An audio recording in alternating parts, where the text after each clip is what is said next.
بل مولانا صاحب وایي چې عمران خان یهودي ایجنټ دی او دا خبره د ثواب هم ګڼي چې دا خو ثواب کار دی. مولیانو ته په منبر باندې هم وایي په دې تاسو ته اجر میلاویږي. نو که چېرته دوس یو فتوا ورکړې ده او د مولانا صاحب د مدرسې د طرفه دا فتوا ورکړل شوې ده وایي که چا مولانا صاحب ته ډیزل ووایي نو دی د ایمان نه خارجېږي. زموږ سره دا قاري محمد سعید صاحب راغلی دی ناست دی د هغې دغه نه راغلی هغه اوس دغه راننوت د لاخار نه راغلی دومره لرې نه 4-5 کسان ځان سره نور هم راوستي دي. دوی دا په څه وجه باندې د کراچۍ کې پاتې کېږي. د وی چې د ضرورو دلته خو د دې علاقې هغه دغه ته نه معلوم په خپله په کراچۍ کې پاتې کېږي. نو ورور یې ډېر زیات بیمار و تر دې پورې چې اینۍ چې ډېره زیاته خرابه شوې وه او د دې کمې پیسې میسې څه چې هغه ټول په هغې باندې لګېدلې وې.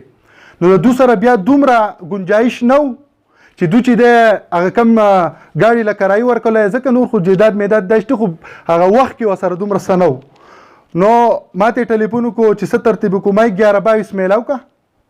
هېڅ ضرورت نشته. 11-22 چې کله دوی 11-22 میلاو کړو نو د خواځه خیلې نه ګاډی چې دی شین ته راغی او د شین نه بره بارګین ته لاړ او هلته یې د دوی هغه رور چې دی نو هغې راچوت کړو. بیا په دې لاره باندې هم د هغه کم خدمت او دا وشو. بیا د هغه ځای نه سیدو ته وایي پېښور ته یې دله مړو که نه. نو د هغه خدمت بیا هلته وفات شو. خو دوی چې کم هغه احسان او کم خوشحالي چې وه نو هغه د روسه پورې نن دوی رالو او وایي چې موږ اعلان کوو په پاکستان تحریک انصاف کې د شمولیت اعلان کوو. بل صحت کارت ته وګورئ. زموږ یو ملګری په صخره کې ډېر زیات غریبانان دي. د هغه د زړه مسله وه چې ډېرې زیاتې روپۍ پرې لګېدې نو هغه به ځان دیاړي مار دی. نو هغه کومه دیاړي تاسو ته پته یو ورځ یو ورځ نه نو دغه روپۍ چې کمې دي دا چې دی به خپلې د دیاړۍ ته خرچې ته یې رسوي دیاړۍ دا روپۍ او کنه دی او پې ځان له علاج کوي. نو هغه په دغه صحت کارت باندې د هغه علاج وشو. نو دومره خوشحاله د هغوی د مرګه پورې به دا احسان زه هېر نه کړم او ټول خاندان ته مې ویلي او چې څومره بچي سمې دي ټول به وټ چې دی نو هغه پاکستان تحریک انصاف ته وایي ځکه چې زما په کارت کې 10 لک روپۍ اچولي. بل مولانا صاحب وایي چې عمران خان یهودي ایجنټ دی او دا خبره د ثواب هم ګڼي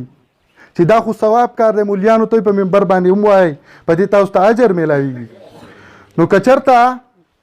دوس یو فتوا ورکړې ده او د مولانا صاحب د مدرسې د طرفه دا فتوا ورکړل شوې ده وایي که چا مولانا صاحب ته ډیزل ووایي نو دی د ایمان نه خارجېږي او که څوک عمران خان ته یهودي ایجنټ وایي نو دته هېڅ ګناه نشتي په دې دته ثواب میلاویږي. عزتمندو د نور ټولې خبرې دو تفصیلي وکړې د نورو ملګرو چې د لارو د کوڅو د جوماتونو یعنی یو څیز یو کار چې دی هغه دوی نه دی پرېښی هر کار یې کړی څنګه چې نوکریانو خبره وشوه او دغه ته مې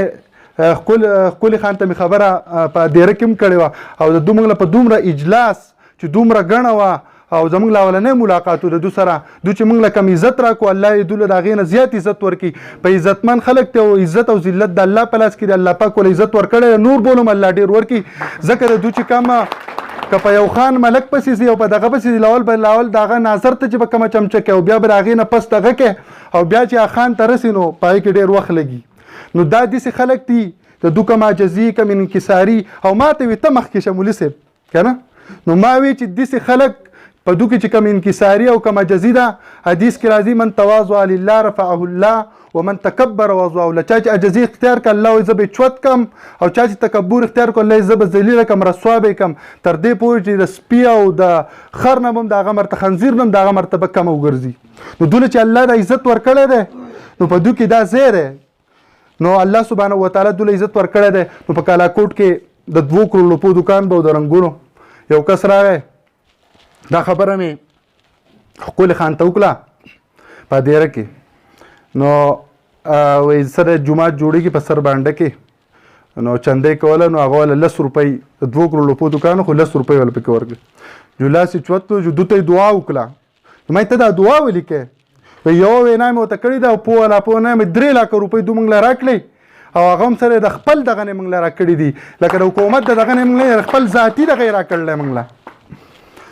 نو کله چې وړه چې دی هغه په 1300 روپیو نو مولانا صاحب چغې ویستې وې مهنګایي ده مهنګایي ده مهنګایي ده او ځمکه هم ګرموله خو چې نن وړه چې دی نو په 2700 په 3000 روپۍ دي او مولانا صاحب ښه خاموشه ناسته ولې زوی ته وزارت میلاو شو او بل دی چې د پارټۍ کومې غټې عهدې دي دا اوس چې د ګورنرۍ کومه عهده وه په کار دا و دی چې زه علماو سره مینه کوم او علماو دپاره دین دپاره دې دپاره لګیم نو په کار خو دله دا وه چې د شیخ ادریس صاحب چې دی ګورنر کړی وی یا بل دې څخه عالم کته نو خپل چې کم سړی هغې ګورنر کو کم چې خپل سړی او خپل خانداني سړی او ذاتي تعلق چې ورته ورسره نو هغې ګورنر کو نو دا د دین خبرې نشي نو پاکستان تحریک انصاف کې زموږ د شمولیت هغه دا وجې دي نور هم ډېرې وجې دي خو زموږ ګران میلمه او محترم معزز هغه راغلی دی نور به موږ د هغه نه دا خبرې اورو تفصیلي و آخر دعوانا الحمد لله رب العالمین